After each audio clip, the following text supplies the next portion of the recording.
C'est un honneur pour moi, bien évidemment, d'être en face de vous cet après-midi. La poste guinéenne, c'est quoi? Et quelle est la réalité de la poste guinéenne actuellement? Bon, je ne suis pas directeur général de la Poste guinéenne, mais en tant que régulateur, la Poste guinéenne ne se porte pas si mal. Il est vrai qu'elle est confrontée à un certain nombre de défis structurels, comme d'ailleurs toutes les postes du continent, des défis structurels liés à la logistique, aux infrastructures.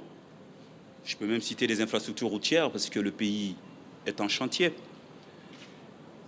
Mais force est de reconnaître quand même que la Poste guinéenne essaye de jouer pleinement sa partition.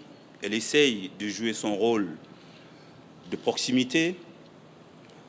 Elle essaye de jouer son réseau de confiance qui facilite, si vous voulez, la mise en œuvre des politiques publiques. Pouvez-vous, en quelques mots, nous restituer la mission ou les missions qui sont celles du régulateur?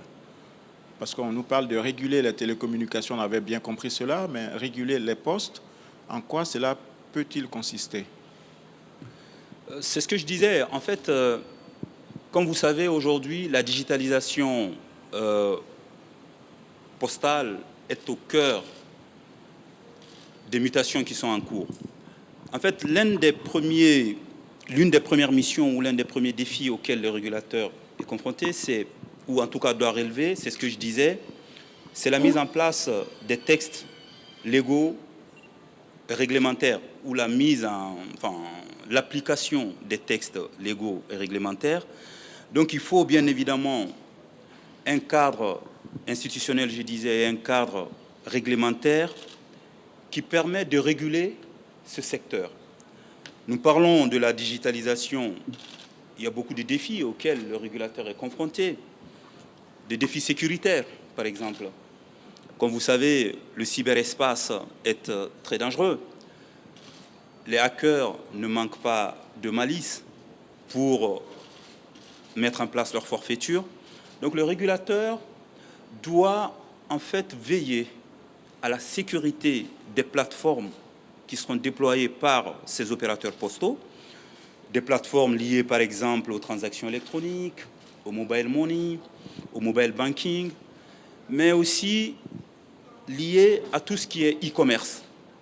Donc le régulateur doit jouer son rôle. Le régulateur a tout un rôle à jouer.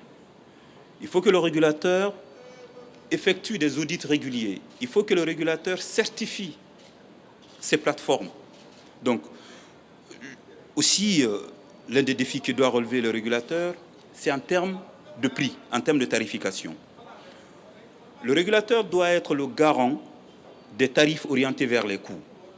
Parce qu'il faut que ces services qu'on mettra en place, que ces acteurs mettront en place, soient accessibles et abordables pour nos communautés. Donc, il faut réglementer les tarifs, mais aussi, il faut faire la promotion, il faut promouvoir une concurrence, une libre concurrence saine, mais aussi loyale. Après combien d'années l'Afrique n'a pas organisé un tel événement, moi je ne cesserai de féliciter les organisateurs, de féliciter bien évidemment son Excellence Monsieur le Président de la République pour son leadership affirmé. Pour moi, cet événement en Côte d'Ivoire, à Abidjan, n'est pas l'événement de la Côte d'Ivoire, c'est une fierté africaine. Il y a beaucoup de clichés, beaucoup de stéréotypes sur le continent, pensant que nous n'avons pas les coudes franches, cette faculté de résilience. Et la Côte d'Ivoire démontre à la face du monde que oui, il faut compter sur l'Afrique. Et nous sommes fiers d'être africains. Et encore une fois, merci et grand merci à la Côte d'Ivoire.